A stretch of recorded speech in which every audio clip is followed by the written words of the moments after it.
Hey, Carly. Hey, Wade. Today we're going to talk about how we can use Python to help us out with the Bernoulli, binomial, and even the normal distributions that we've talked about so far. So inside of Python, there's a lot of things that we might care about in a distribution. So if we think about a binomial distribution, for example, we can have a binomial distribution inside of Python by importing a Python library. So the library is going to come from the scientific Python library. So from scipy.stats, we're going to import the distribution that we want to use. So there's going to be a number of different distributions. And one distribution we can use is the normal distribution for normal, or we can use the Bernoulli distribution, which is simply Bernoulli, B-E-R-N-O-U-L-L-I. The Bernoulli distribution, or the binomial distributions, which is just binom, because computer scientists, we're a little bit lazy. Yes. So these distributions, we can choose to import any one of these distributions into this statement, and then we have this distribution available to use inside of Python. And once we have this distribution, pretty much anything we might want to do with this distribution can be done.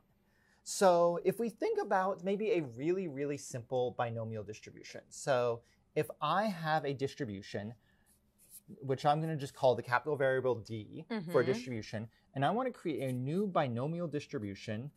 And a binomial distribution has two properties. So it has the number of times that an event occurs and the probability of success. So the number of times that we might flip a coin, we might flip a coin 2 times. So I have a penny right here, and we might flip this penny 2 times, and the probability of getting heads is 1/2. So this distribution now represents a discrete random variable, and this discrete random variable has different outcomes. So the outcomes are 0 heads, 1 head, 2 head, and the probability of this discrete random variable equaling that value is going to be 0. If we flip a coin twice, what's the probability of getting 0? It would be 1/4. 1/4. Because you can get tails and tails. 0.25. What about getting 1 head? Exactly 1 head? That's what we should get. That's the most probable. So that's 0.5. 0.5. And 2 heads? Would be also 0.25. 0.25. So now we have a distribution, and we can actually look at this distribution as a distribution histogram, where we have the probability of getting 0 heads is 0.25. The probability of getting 1 head is 0.5. And the probability of getting 2 heads is 0.25. So does this look great? Yeah, that actually looks great. And in statistics, we like to refer to these types of histograms as probability histograms, because you can see that on the x-axis, it has all the outcomes of the event, and then the y-axis is just interpreted as the probability of those events.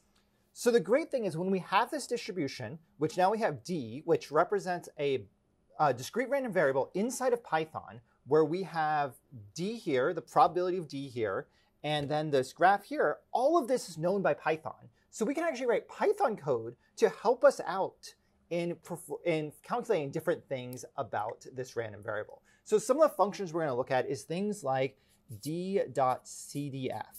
So CDF is the cumulative distribution frequency, which we're going to provide a value in, and we're going to ask, what is the total probability to the left of n, much like we looked at for the normal curve. Oh, yeah. So for example, if I say, for this distribution, what's the cumulative distribution function of 1.5? So I'm going to look at this curve, and I'm finding 1.5, and I'm going to calculate the probability to the left of 1.5.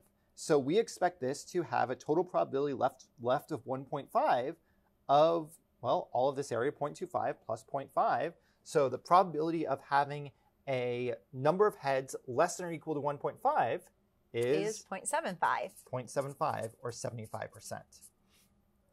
We have a number of other functions, such as the other function we looked at, the probability point function, which allows us to say if we want to know at what point do we have 25% probability, so 0.25, of being at a particular point, then Python can return us exactly where we are in this distribution.